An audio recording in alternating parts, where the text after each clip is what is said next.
Welcome to this explainer. Today we're decoding a massive, honestly kind of mind-blowing, systematic anomaly happening right now among elite professionals. So let's just jump right into this, because if you've been feeling this strange, creeping exhaustion with your digital-first career lately, you are absolutely not alone. We're looking at a phenomenon called the cognitive revolt, and we're going to analyze it through the lens of systems engineering to figure out why top-tier minds are suddenly, well, completely changing course. I mean, imagine this. A 26-year-old MIT grad just walks away from a quant trading desk paying nearly $400,000 a year. And their new daily routine? Waking up at the crack of dawn to check soil microbes and patch up broken irrigation pipes, right? At first glance, this looks like a total glitch in the matrix. Why on earth would top-tier talent from places like Stanford and MIT ditch highly optimized, incredibly lucrative tech careers for seemingly archaic physical labor? We've basically always been taught that intelligence means moving further away from physical work and closer to pure abstraction. But right now, history seems to be totally reversing. And that brings us to a really dangerous question being asked by some of the smartest people in the workforce today. If my work leaves no tangible trace, did it ever really matter? This isn't just some quirky career downgrade or a mid-20s crisis. It's a profound psychological response to a terrifying realization. And this hits especially hard in these hyper-competitive, white-collar saturated environments where, let's face it, youth burnout is absolutely peaking. When your entire life is just an endless sprint to optimize a system you can't even see, well, eventually something inside the human brain just snaps. Which leads us to Section 1, diagnosing the breakdown, and what we call the reality density deficit. See, we've basically trapped our absolute best minds in these infinite loops of abstract labor. Just think about your own week. Endless algorithmic tuning, chasing engagement metrics, staring at retention curves. Or how about endlessly dragging Jira tickets from in progress to done? Or surviving back-to-back Zoom calls that literally could have been an email? It's this optimization game that leaves absolutely zero physical footprint. The numbers just vanish into server farms. And the sources we're looking at today point out that this complete detachment causes a deep, persistent cognitive emptiness. Our brains just weren't designed to spend their entire existence generating outputs that don't physically exist in the real world. When we compare this digital labor directly with agricultural labor, the difference in what systems engineers call reality density is just staggering. Digital work gives you abstract numbers and, frankly, cognitive emptiness. But agriculture, it gives you physical causality. You plant a seed, you nurture it, and you get a harvest. Boom. It's a clear, undeniable cause and effect relationship resulting in a real physical object. It provides that exact reality density our brains are evolutionarily wired to crave. You can actually reach out and touch the result of your labor. Moving on to Section 2, comparing system complexities and why we're choosing biology over software. Consider this quote for a second. A software bug exists in a controlled environment. A biological ecosystem fights entropy itself. This is such a crucial intellectual framing. Digital workers, no matter how elite they are, operate in these safe, closed-loop environments. Sure, a software bug is frustrating, but at the end of the day, it follows the rules of the logic you built. Agriculture, on the other hand, kicks you right out of that sandbox.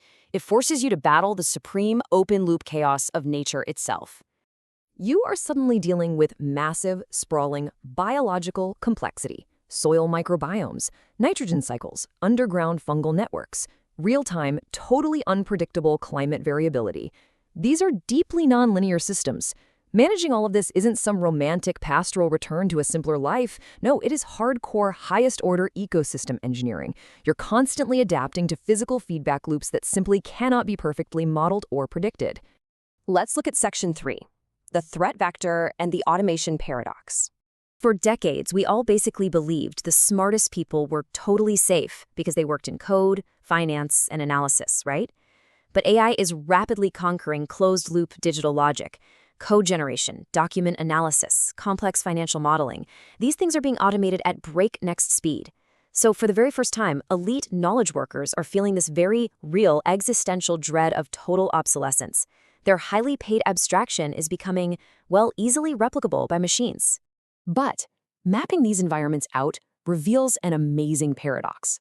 Abstract and digital tasks, the ones living in controlled server environments, actually have very low automation resistance now. They're pretty easily replaced.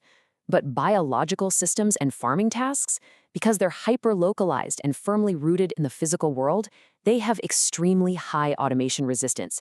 AI completely struggles against the unpredictable, messy, real-time physical feedback mechanisms of dirt, weather, and living organisms. Ironically enough, the closer work is to physical reality, the harder it becomes to automate.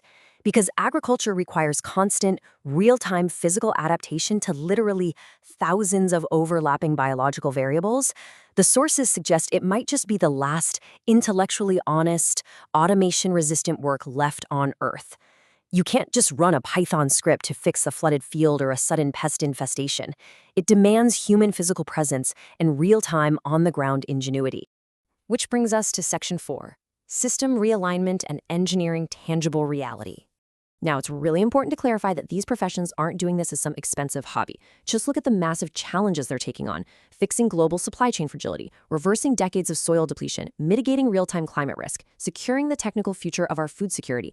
These are literally some of the most critical global systemic failures of our time.